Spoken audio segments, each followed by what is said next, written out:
Good morning students. आज हम दो बैलों की कथा पाठ पढ़ेंगे। इसके रचनाकार है प्रेमचंद जी। प्रेमचंद जी का जन्म 1880 में बनारस के लम्ही नामक गांव में हुआ था। उनका मूल नाम था धनपत राय था। प्रेमचंद का बचपन उभाव में बीता और शिक्षा बीए तक ही उन्होंने पाई है और उन्होंने शिक्षा विभाग में नौकरी की परंतु असहयोग आंदोलन में सक्रिय भाग लेने के लिए सरकारी नौकरी से त्यागपत्र दे दिया और लेखन कार्य के प्रति पूरी तरह समर्पित हो गए। सन 1936 में इस महान कथाकार का देहांत हो गया है। प्रेमचंद की कहानियाँ मानसरोवर के 8 भागों में संकलित है। सेवा सदन, प्रेमाश्रय, रंगभूमि, कायाकल्प, निर्मला, गबन, कर्मभूमि, गोदान उनके प्रमुख उपन्यास है। उन्होंने हंस, जागरण, माधुरी आदि पत्रिकाओं का संपादन भी किया है। कथा साहित्य के अतिरिक्त प्रेमचंद ने निबंध एवं अन्य प्रकार का गद्य लेखन भी प्रचुर मात्रा में किया था और प्रेमचंद जी साहित्य को सामाजिक परिवर्तन का सशक्त माध्यम मानते थे। उन्होंने जिस गांव और शहर के परिवेश को देखा है और जिया है उसी की अभिव्यक्ति उनके कथा साहित्य में मिलती है। किसानों और मजदूरों की दयनीय स्थिति, दलितों का शोषण, समाज में स्त्री की दुर्दशा और स्वाधीनता आंदोलन आदि उनकी रचनाओं के मूल विषय है। प्रेमचंद के तथा कथा साहित्य का संसार बहुत ही व्यापक है। उसमें मनुष्य ही नहीं पशु पक्षियों को भी अद्भुत आत्मीयता मिलती है। बड़ी से बड़ी बात को सरल भाषा में सीधे और संक्षेप में कहना प्रेमचंद जी का और लेखन की प्रमुख विशेषता है। उनकी भाषा सरल है, सजी व मुहावरेदार है। इनके रचनाओं में ज़्यादातर मुहावरे देखने को मिलती है हमें। उन्हें अरबी, फारसी और अंग्रेजी के प्रचलित शब्दों का प्रयोग कुशलतापूर्वक किया है। प्रस्तावना, इस पाठ का प्रस्तावना प्रसंग। आता है याद मुझको गुजरा हुआ ज़माना, आता है याद मुझको गुजरा हुआ ज़माना, वो बाग की बहारें, वो सबका चहचहाना। क्या बदनसीब हूँ मैं, घर को तरस रहा हूँ, साथी तो है वतन में, मैं कैद में पड़ा हूँ। तो यहाँ पर इस प्रसंग के 3 प्रश्न दिए गए हैं, हम उसके बारे में जानेंगे। पक्षी क्या सोच रहे हैं? पक्षी अपने अतीत के बारे में सोच रहे होंगे और एक समय था जब वह अपने साथियों के साथ बाग में रहता था। वे सब वहाँ बहुत खुश थे। यहाँ पर पिंजरे से उड़ गए हैं ना, चित्र में देखिए पिंजरे में से उड़कर चले जा रहे हैं पक्षी। पक्षी स्वयं को बदनसीब क्यों मान रहा है? क्योंकि पक्षी स्वयं को बदनसीब इसलिए मान रहा है क्योंकि वह कैद में है। अगर हम पक्षियों को कैद नहीं करेंगे तो वो बहुत ही आनंद रहते हैं। वह अपने घर को याद करके तड़प रहा है। उसका घर क्या है? पेड़ पौधे। उसे अपने साथी याद आ रहे हैं। पालतू एवं स्वतंत्र जानवरों में कौन अधिक सुरक्षित है? क्यों? पालतू एवं स्वतंत्र, इन जानवरों में अधिक सुरक्षित तो पालतू ही अधिक सुरक्षित होते हैं क्योंकि हम उनकी देखभाल करते हैं। पालतू मतलब हम डोमेस्टिक एनिमल्स, घरों में जो जानवरों को हम रखते हैं, लेकिन उनके रहने, खाने, उपचार आदि की उचित व्यवस्था भी हम कर सकते हैं। और उनको यदि पालना भी है तो हम क्या करेंगे? उनको उनकी स्वतंत्र वातावरण में हमें पालना चाहिए और पशु पक्षियों को बांधकर एक ही स्थान पर नहीं रखना चाहिए। और वह पेड़ पौधों को भी हमें नहीं काटना चाहिए और विविधता को खतरा उत्पन्न हो सकता है। हमें जीव जंतु, अगर इस तरह हम पेड़ पौधों को काटते जाएंगे तो जीव जंतु लुप्त हो जाएंगे, गायब हो जाएंगे, क्योंकि उनको रहने के लिए स्थान नहीं रहेगा। और उनके सुरक्षा भी स्थान हमें प्रबंध करना चाहिए क्योंकि जानवर ज़्यादातर जंगलों में ही रहना पसंद करते हैं, पक्षियाँ और पेड़ पर रहना पसंद करते हैं।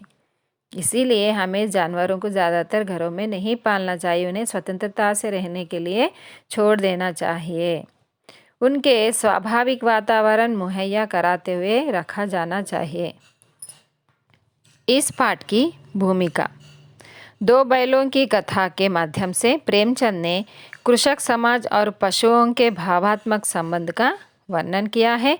इस कहानी में उन्होंने यह भी बताया है कि स्वतंत्रता सहज में नहीं मिलती, ये तो सही बात है, उसके लिए बार बार हमें संघर्ष करना पड़ता है।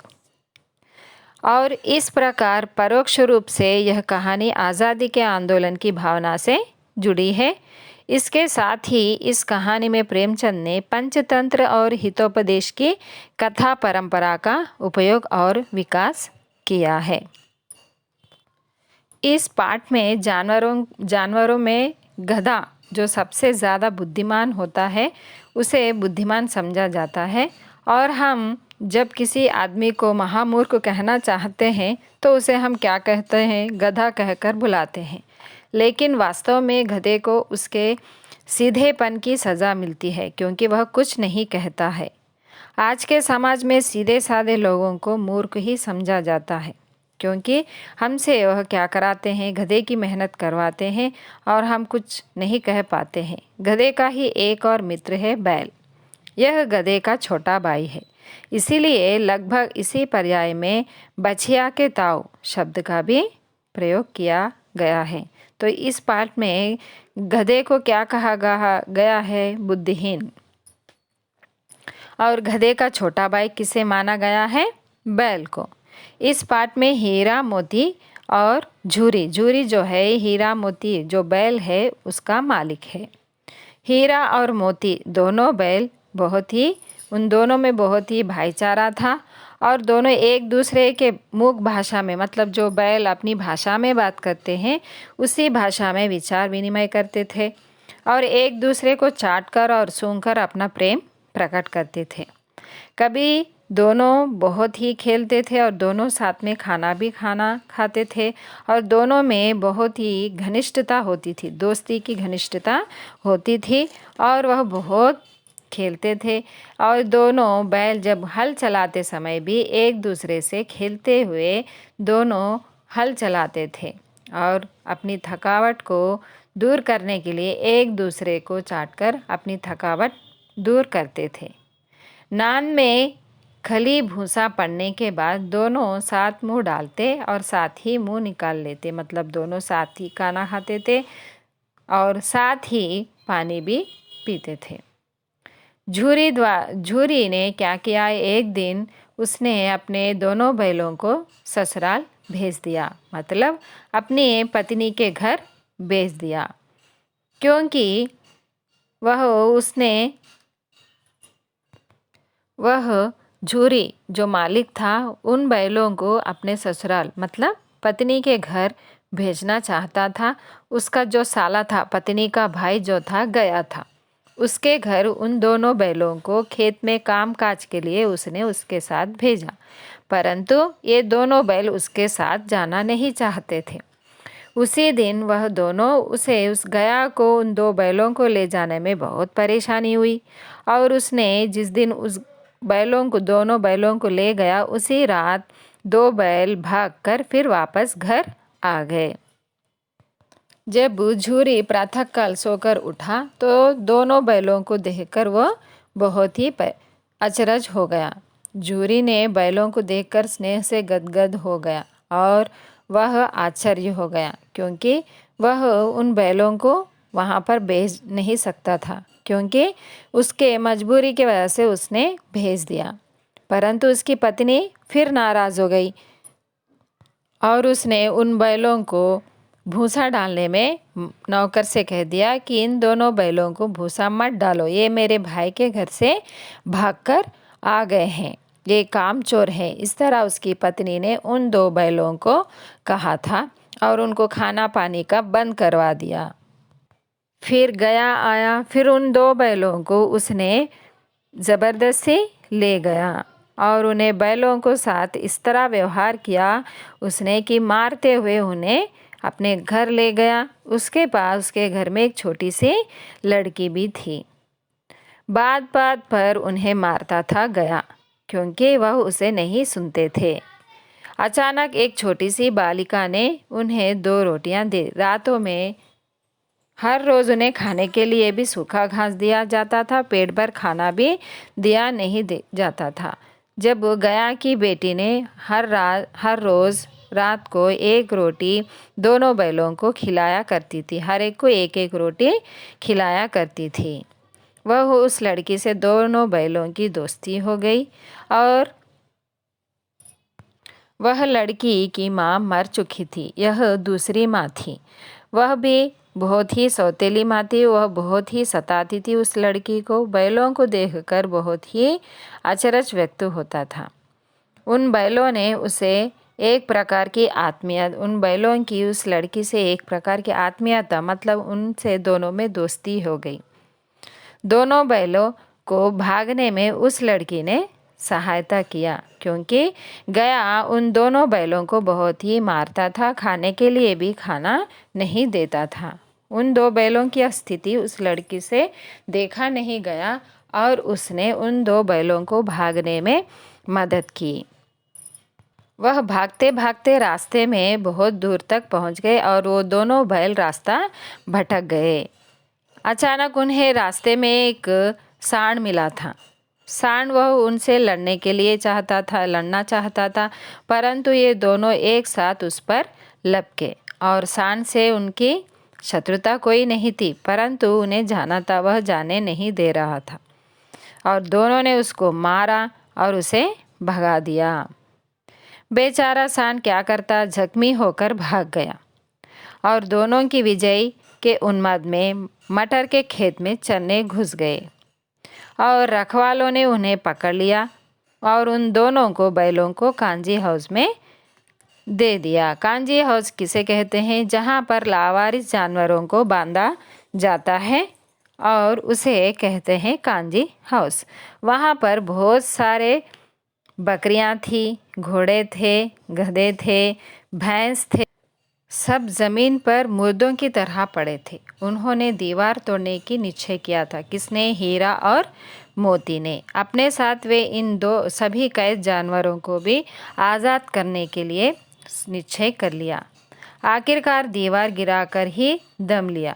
दीवार गिरते ही सभी जानवर भाग खड़े हो गए, लेकिन गधा वहाँ से भागने के लिए तैयार नहीं था। हीरा की रस्सी ना टूट सकी और इसलिए मोती भी वहीं पड़ा रहा। दोनों पकड़े गए। बाद में एक धड़ियल कसाई ने उन्हें नीलामी में खरीद लिया, मतलब जो जानवरों को मार देता है। और वहाँ पर धड़ियल ने दोनों बैलों को डंडे से मारते हुए उसने अपने यहाँ ले गया और दोनों को लगा कि वे अपने घर की ओर जा रहे हैं, क्योंकि उसी रास्ते से वह ले जा रहा था उस हीरा और मोती को। वही खेत थे और वही बाग, मतलब उन्हें पहचाना हुआ गांव दिखाई दे रहा था और उन्हें वही गांव मिलने लगे। मतलब वो हमेशा जो उसके मालिक झूरी के गांव से पहचाने जा रहे थे। उनकी चाल तेज़ होने लगी। क्यों? क्योंकि वह अपने गांव को पहुंच रहे थे। मोती ने कहा, हमारा घर नज़दीक आ गया है। दोनों घर की ओर दौड़े और दौड़ दौड़ कर अपने मालिक के पास घर के द्वार पर खड़े हो गए। झूरी द्वार पर बैठा था, धूप खा रहा था, मतलब वह धूप में बैठा हुआ था और बैलों को देखते ही दौड़कर उन्हें गले लगाया। मित्रों की आंखों से आनंद के आंसू बहने लगे, क्योंकि बहुत दिनों के बाद उन दोनों बैलों ने अपने मालिक को देखा था। धड़ियल बैलों को लेने आगे बढ़ा, लेकिन झूरी ने देने से इनकार कर दिया। क्यों? क्योंकि वह बैल उसके थे। मोती उसे गांव के बाहर खदेड़ आया, मतलब वह मोती क्या किया, वह बहुत ही शक्तिशाली था। उसे सींगों से मारते हुए उसे भगा दिया गांव के बाहर। और उसकी सहायता करने के लिए सारे गांव वाले भी उसकी सहायता करने के लिए आ चुके और उस धड़ियल को गांव से भगा दिया। तो इस पाठ से हमें यह सीख मिलती है कि हमें हमारे सीधेपन को लोग कायरता व अशिष्टता समझते हैं। ऐसा ही होना चाहिए। पशुओं के साथ हमें दुर्व्यवहार नहीं करना चाहिए और वे भी सम्मान के अधिकारी होते हैं। नारी पर हाथ नहीं उठाना चाहिए। अनावश्यक हिंसा से हमें बचना चाहिए और उपकार करने वाला घातक भी नहीं करना चाहिए। स्वतंत्रता के लिए संघर्ष करना चाहिए और चाहे उसके लिए कष्ट क्यों ना सहना पड़े। दूसरों को स्वतंत्र कराने का प्रयत्न करना चाहिए, जैसे कि हीरा मोती ने सारे जानवरों को कांजी हाउस से स्वतंत्र दिलाया था। संघर्ष या युद्ध भूमि से भागना कायरता है। जब हम लड़ने के लिए निकलते हैं तो हम युद्ध भूमि में वीर होकर ही हमें लौटना चाहिए। हमें कायरता की तरह भाग नहीं जाना चाहिए। एकता में बल है। एक होकर हम शक्तिशाली शत्रु को भी हरा सकते हैं, जैसे हीरा मोती एक साथ सभी के साथ लड़ते हैं। संकट के समय मित्र का साथ नहीं छोड़ना चाहिए, वह मित्र नहीं कहलाता है। इसीलिए संकट के समय भी हमें हमारे मित्रों की सहायता करनी चाहिए। तो बच्चों, मैं आशा करती हूँ कि आपको यह पाठ समझ में आया हो तो मेरे वीडियो को लाइक कीजिएगा, अपने मित्रों को मेरे वीडियो को शेयर कीजिएगा और मुझे सपोर्ट करने के लिए मेरे चैनल को सब्सक्राइब कीजिएगा। धन्यवाद।